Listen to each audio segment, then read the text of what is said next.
Hello, everyone, and thank you for tuning into my podcast, Xena Life as a Dominatrix. This is episode 45. This will be aired on Tuesday, August 29th, 2023. Today's topic, well, I'm doing a little Q&A with somebody in Chicago, a fabulous woman in Chicago. Her name is Domina Pari Soltani, Persian Barbie dream girl of Chicago.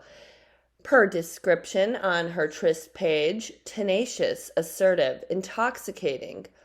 Her sultry demeanor and velvet voice will bring you to your knees.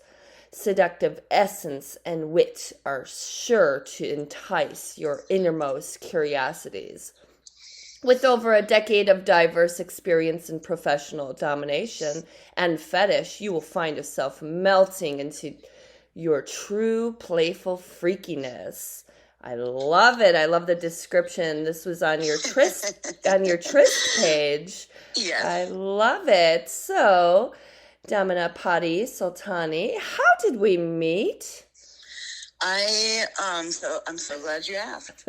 So, I'll tell you what I remember. I don't know what you remember, but I'll tell you what I remember. Okay. So, I remember I was in a dungeon called the Studio in Chicago, and I was there I was just like attending I can't remember, some sort of like a party that was happening that I found out via FetLife.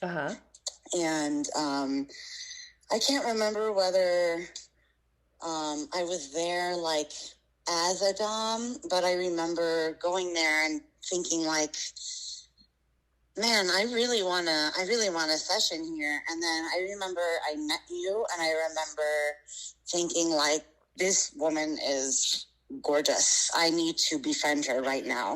And I didn't know that you were like a part of the studio or anything, but I remember coming up to you and talking to you in the kitchen and like introducing myself. I had a different Domina name back then, so I introduced myself to you, and we started talking. After a while, I found out that you were one of the people that was running the place. Long story short, that's how I started renting from there, and we became friends after that. Nice. So how did you get into BDSM, and how long have you been doing this? So I've been doing this since I was 20, I believe. 20 or 21. Okay. I'm now 32. Okay. So that many years, over a decade, I don't know. So it's actually like a really cool, like happenstance situation how I got into this. So I was familiar with like dungeons and dominatrixes, because when I was 17, I saw a Netflix documentary called Fetish about a dungeon in New York. And I just remember like turning to my best friend and being like, bruh, I want to do this. I want to do this. This is so cool. These people are having the time of their lives. And I'm like, are you telling me that I could get paid to play with people? What? And then anyway, so fast forward to 20-year-old me. So I'm also a performance artist, and I was on Craigslist looking at the gigs, and there was something that said, hi, we're a burlesque troupe, and on opening nights, one of our people can't make it. We need somebody who already has a couple of acts choreographed, and I had never done burlesque before. But I lied. I was like, oh yeah, totally. I already have a couple of choreographed pieces. I mean, I was already someone who performed choreographed things. So like all I had to do was include taking my clothes off and, so there you go. And so anyways, I email her and then she messages me back and she's like, great, I want to see your act, but since this is tomorrow night, I'm very busy making these pasties. I need you to come to where I live. And I don't want you to think I'm a creep, but I live in a BDSM dungeon. Ooh. And I was like, no fucking way. So I went there and I auditioned. I got the part. I ended up joining the burlesque troupe, and it turns out that the foundress of the burlesque troupe, as well as like 90% of the burlesque performers, were all dominatrixes from this dungeon. Oh. And I told her, like, I'm really excited about this like burlesque troupe thing. Thank you for including me, but this is what I really want to do. Like, I want to be a dominatrix. Aww. So she's like, apply for the apprenticeship and we'll interview you and we'll see if you get the position. So I did, and they interviewed me and I got the position. Nice. So I started training under them. Mm-hmm. I left that dungeon to work for another one that was, it's complete opposite in every way, literally night and day. And then I ended up, after that one, leaving to work independently, and I've been working independently for about a decade now. Nice. That's awesome. Yeah. That's great. It's great to be independent and to do your own thing, and it's great. It really is. It really is. The first place, the place that trained me was, both of them were kind of not my style, because the first one was very like stereotypical dungeon, and everything was vampire and latex and black, like lots of black makeup and corsets, and if you don't wear that, you're not one of us. I literally got in trouble for not wearing enough makeup one day because I don't wear a lot of makeup. Sure. So, and I was like, okay, I'm sorry. And then so I ended up leaving this dungeon for another one that I'm like, oh yeah, this place wants you to just be natural, but like this place also wasn't my style because they kind of wanted me to have an attitude that was a little different than what I wanted to do. So that's why I ended up leaving and kind of created my own style, my own attitude, my own list of specialties. Good. And it feels great to just do what I really want. Exactly. Yeah. Be your own self, not go with anybody else's rules, because fuck them, Yeah. That's great. That's great. So, out of all the activities you offer, what is your favorite activity, and why is it your favorite? This is so difficult to answer. I know. There's so many. I get so many things I like. I know. I get that question too, and I'm like, I like a lot. Yeah. I really enjoy, I think just like sensual domination is my favorite. Just kind of like, like sensory play, putting a blindfold on them, tying them up to somewhere, putting my nails on them, introducing, new toys to them, like floggers and, riding crops, the things that they've either never tried or a lot of the times I feel like dominatrixes will just kind of throw you on there and start playing with you, like in a very strict manner. And though that is something that I offer and something that I can absolutely do, I really, really enjoy being the sensual person that I am, because it's what comes naturally to me. Good. Yeah. Oh, that sounds great. Yeah. That's good. And I do remember like an individual lady friend in the past, she's like, sensual, I'm not sensual, I'm sadistic. And then it's like, okay, that's your forte. That's great, you know. Yeah. And I remember her saying, I can't stand that word. It's like, well, then it's not your word then. Maybe a sadist is your word. To each its There's own. so many different styles to this. Exactly. You could also be sensually sadistic. You could also be not so sensually sadistic. Exactly. Fuck you, spread your legs. So who were your mentors, or who influenced you to get into this scene? I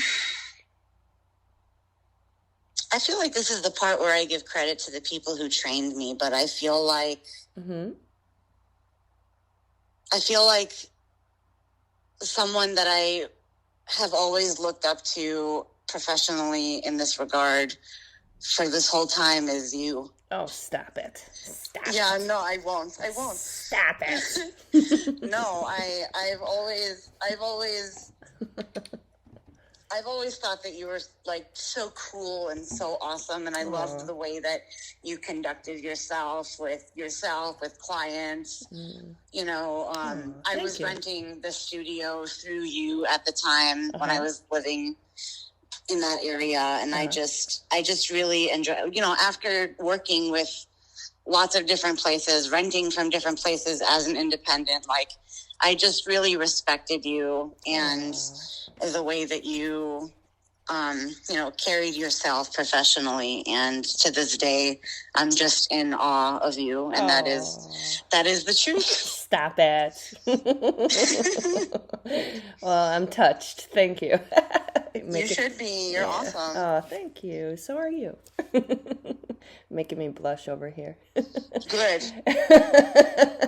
Yeah, like I get that question too. Like I've received it on different interviews in the past, and there was one woman in LA that she was very popular in the 90s, and she was like, people would go to her and they loved her, and sadly she passed away, and luckily we got to meet in the early 2000s, and we got to do a video shoot, and when she passed, I was just totally crushed. I couldn't believe it, because she was like, oh my God, I looked up to her, and now she's gone, and it's so sad, and but just her memory just lives on, and but that's so beautiful. Yeah, so and she was definitely the dominatrix of Los Angeles at the time, and she was great, and her name was Sabrina Belladonna,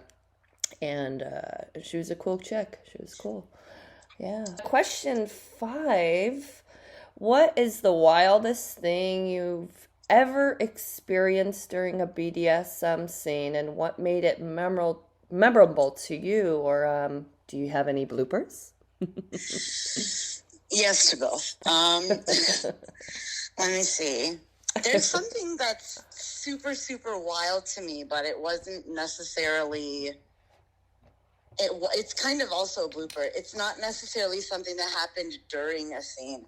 I had someone in my early years. It was like right when I became independent. I had someone email me, and they were like, I want to schedule a 5-hour session with you. And I was like, I mean, absolutely. But like, you know, maybe like it's our first time. Maybe you want to do like a couple hours. And he was like, no, I want to do 5-hour session. And I'm like, okay. And I'm like, what are you into? And he was like, I don't know. Okay. And I was like, and this was actually the birth of my beginner package. Okay. That I tell people when they're like, I want to do this, but I don't know where to begin. I don't know how to speak to you. You know, it's just, I'm like, okay, let's start from scratch. I love beginners. So he's like, I don't know what I want. Maybe like a little bit of everything. Maybe like also I like feet. And I'm like, okay. So we do this session. And as I said earlier, like I love sensual domination. Uh-huh. And so I'm like doing these things, and I'm like whispering in his ear and being like, you know, you like that, or like, who's been a bad, you know, just like dirty talking with him, and he's just like not responding. And I'm just like, oh my God, this guy is having like the worst time of his life. He's not responding to anything that I'm saying. He's so unresponsive. Like, is he just waiting for this to be over? What's going on? And then, so, the session ends, and I'm expecting to never hear from this guy ever again. Uh-huh. The next day I get an email, and it was like, that was the best 5 hours of my life. Aww. Oh my God. By Good. the way, I'm mostly deaf. Oh no. I'm like, bro. Oh no. Oh no. And then that's not even the wildest part of the story. The wildest part of the story is we sessioned again. Okay. I ended up sessioning with him all the time. But after our second session, he turns to me, and then he was like, hey, do you know insert name here? And I'm like, you mean my ex-fiance? Yes, I know him. And he was like, yeah, we were friends when you guys were together. Oh my goodness. What a small world. You've known me this whole time? Wow. So that was the wildest thing to me that happened. But the biggest blooper, I would say, it's honestly between a couple things. So I think this is a there's two things, but I'll say them quickly. One of them, both of these things happened in the second dungeon that I worked at, and they both happened with this same guy. So the first time we're sessioning with this guy, he really liked golden showers, and he also really liked feet. So he had all of the doms like line up to like come piss on him while he was servicing himself in the bathtub. And then like at the end, he's like finishing off, and he goes, I like pee-pee, I like pee-pee, I like pee-pee, I like pee-pee. And then he relieves himself, and then just under his breath goes, I like feet too. And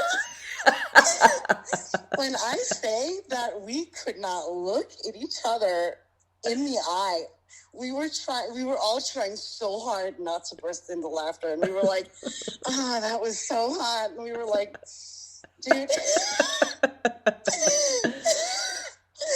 And then the other thing that happened with this guy is that I was having a forced bi session with him. It was me, another dom, and the guy that came in for this forced bi session. So the guy comes in, and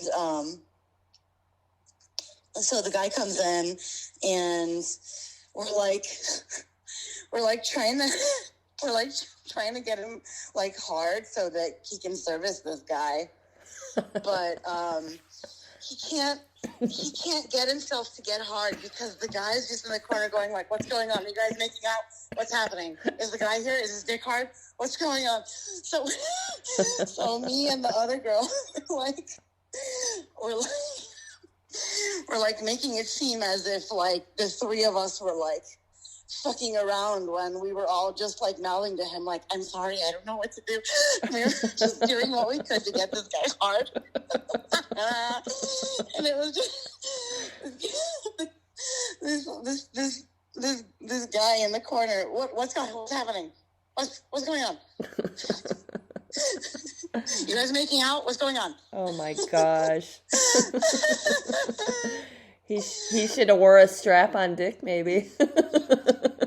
I mean, we ended up figuring it out. We're professionals, but I'll never forget these two moments. They were perfect. That's so funny. Oh my goodness. Yeah. It definitely sounds like a blooper. Oh my goodness. Yeah. So how has the next question? How has the recent change of events in the world affect your lifestyle, and how did the COVID shutdown affect you? So the beginning of it didn't affect me as much because I took a few years off of having sessions and advertising myself to finish my degree. Uh-huh. And that included like 2020. Mm-hmm. But a few months after everything shut down and things were starting to be kind of okay again, some places still, needed masks, some places didn't. It was kind of like 1 foot in, 1 foot out situation. Mm-hmm. And I decided, like, I really miss having in-person sessions. It was so important to me. Mm-hmm. And I decided to get back into it. Mm-hmm. But it was really difficult because the dungeons were not accepting new people. And the places that I wanted to rent from were from people that I haven't met in dungeons that I haven't been in before. And it was just really difficult to like find my footing getting back into it and finding, it's a little more difficult because there's less people out there trying to have sessions like this with mm-hmm. COVID, mm-hmm. Especially people with like families. Yep. And so it was a little difficult, but, it's a lot better than it was, a couple years ago. Uh-huh. And it's getting better all the time. Good. Yeah, like with 2020 was such a bizarre year, and during the shutdown, I'd get like calls and emails on a daily basis. Hey, can I see you? And I'm like, do you guys realize there's a pandemic going on? Yeah. What was it like for someone who was still in the scene? Oh boy. Well, I mean, like a lot of people, a lot of DOMs, they decided to just move on and stop doing what they're doing. And then even some slaves or submissives, the same thing. They left the lifestyle. And then now, present day, I receive people that they'll state, oh, well, I saw so-and-so, but she retired during the pandemic. And I'm like, oh. Yeah. But I was like flabbergasted. Like, are you people like aware that there's a pandemic going on? And so I'm like, well, we could do a virtual session that's available. But people were like, oh, I'd like to see you in person. It's like, dude, there's a pandemic. We have to, safety, distance, all that, caution. So going back into, I started resuming sessions, like maybe July of 2020, because I did a lot of research, like, okay, I got to get this machine and that machine and this device and this cleaning product and all these N95 masks and all these rubber gloves and stock up. But then all the latex, all of the latex. And then Amazon, because I would purchase a lot from Amazon, they would always sell out or they upcharged or all this stuff. So so that it was a blur. And then getting back into it, I was like, okay, you have to wear the mask. And no, I'm not going to spit in your mouth. None of that. It's like, wow, Pete, like, can I, I would get that request too. It's like, no, that is not happening. Because I'm not going to get, such an intimate job, like, it's difficult to work around. Mm-hmm. It's difficult to work around sharing germs. Like, there's so much germ sharing in what we do. Right, exactly. So, luckily, it was all a blur. What was that? I was going to say that luckily, at least before COVID, in the years that I was taking off, I was still able to incorporate BDSM into my life. I was teaching BDSM. Oh, good. And I also ran the monthly theme nights at Bondage a Go-Go when they were at Exit. Mm-hmm. So at least I was able to, have little mini sessions with people in a loud ass bar. Yeah, that place, Exit Chicago was the place to go to. It was pretty popular. Yeah. Now so they closed down, right? or something? Yeah, or? I think they're like closed. Well, that place, it was They like falling apart. reopened. Yeah, they reopened for a while, but me and the other Dom that I did this with, we were like, no, no, we're not. It's too much of a risk. Yeah. It was too early. It was way too early to be reopening anything. Yeah. And then by the time we were ready to do it, they were closed. So who knows? We might do it. We might do it somewhere else. Yeah, there you go. I really miss Bondage a Go-Go. Good. Yeah, and then there's other clubs, or that maybe they'd be open to the idea of having like a bondage themed night. Maybe, I don't know. Yeah, just an idea. Live dominatrix shows. Awesome. Well, the last question: how has your work looked different over the years? Oh, that's a good question. I think,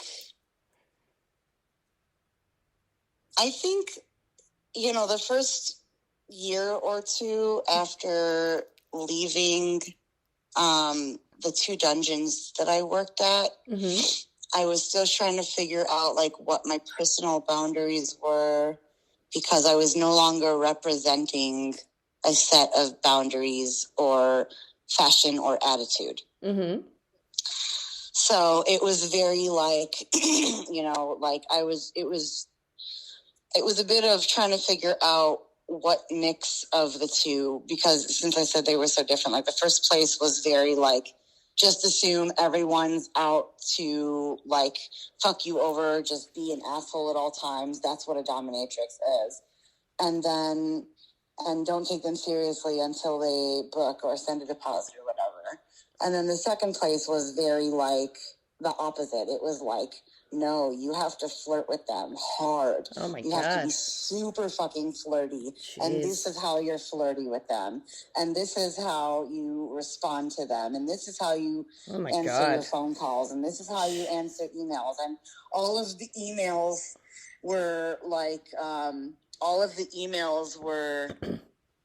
watched over by the owner of the dungeon, and she would like come over and be like, instead of saying this, you should say this. Oh my God. Instead of saying this, you should say that, which would make sense if I was still in training, maybe, Wow. But and also like, you need to do these activities, you need to do those activities. You're not going to make it if you don't X, Y, and Z, It's all about meeting this quota, blah, blah, blah. Jeez. This is how you need to dress. This is how you need to, show your tits. Oh my God. And it was just a lot of like figuring out what it is that really served me and what I wanted, because I wasn't doing this because it was the only thing that I was doing this. I was doing this because I wanted to, Right. And I've just, especially in the 2 dungeons that I've worked, like, especially the people like running them, like there was just so much contempt, and there was just a lot of like, I don't know, they weren't only doing things that they wanted to do. They were doing like the only things that like would make them money, even though that's not what they were passionate about. And then they started to like, it was very clear that they were starting to like resent being a dominatrix and weren't really doing what they wanted to do, because, they were running a business. Right. And they were in charge of everybody that was going to make them money.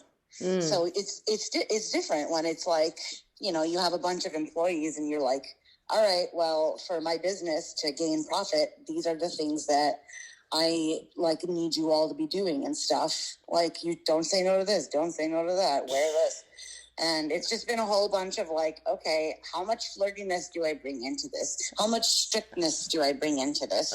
What do I, what do you require a deposit? Do you talk to them like this, And so that's definitely shifted over the years. And I feel like I've taken a little bit from everything. I took a little bit out of the flirty one and the natural the natural beauty dungeon. I Mm-hmm. took a little bit out of the one that was like, you need to do these things or these people are just out to, just email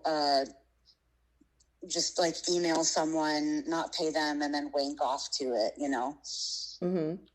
So I feel like there's a little bit of everything now because I'm a little flirty, I'm a little strict, and I don't wear corsets. I would love to wear latex. I just haven't really gotten into it, but I just kind of like wear what makes me feel sexy. Wear the lingerie that makes me feel sexy. Wear the heels that makes me feel sexy. With the robe that makes me feel sexy. Good. And you set your own boundaries and you do you, which is great. Yeah. It takes a long time, especially in a business like this, to figure out what works for you because it's very personal. It's very intimate, Exactly. It's very difficult to get carried away if you're not taking care of yourself in that way, professionally and personally. Exactly. Yeah. Exactly. And it's great that you're independent now and you get to set your own rules and wear whatever you want and be whoever, be what you want to be and act however you want to act and not abide by somebody else's rules, which whatever. I mean, but it's a good learning experience to, Absolutely. I'm so glad that I got to learn from both of those places, even if they weren't 100% what I carried with me. Exactly. And then you're like, oh, that's you're better off, independent and that's great. And it's just as important to learn what doesn't work for you as it is to learn what does work for you, Exactly. And then there's pros and cons to different, dungeons and houses and stuff and different attitudes. Exactly. And so but that's great. That's great that you're, like for instance, I require a deposit. So it kind of weeds out people who are just there to talk to someone for free and then ghost them, Right. But I also, bring some of the flirtiness. I also, good. It's my energy. You're there for my energy. If you don't want my energy, go to somebody else. Exactly. That's great. That's great. Well, thank you for sharing that. And so those who would like to get in touch with Domina Pari, her email will be mentioned in this podcast description. And when you Google search her name, Domina Pari Soltani, you could just Google that Dominatrix Pari Soltani. And are you active on social media, Instagram? So my professional ads are on Tryst and Eros for now. Website soon to come. And I'm also on Instagram as saffronbarbie, one word. Oh, nice. So you can email me. My email is also on my professional ads on Tryst and Eros. And you can also check me out on Instagram. You can message me on Instagram if you have any questions. I'm more than happy to talk to you, let you know what's what, especially if you're a beginner. Please don't be shy. I'm strict, but I'm also nice, Great. Well, thank you so much for being on this particular podcast episode. It was a pleasure to hear your experiences. I'm absolutely honored to be on your podcast, Zena, and I'm equally as honored to be your friend. Oh, stop it. I adore you. I really do. Thank you. I adore you too. You're so sweet. So thank you all very much for tuning in to this episode 45 of Zena, Life as a Dominatrix. This will be out again on Tuesday, August 29th. Thank you very much and have a great day.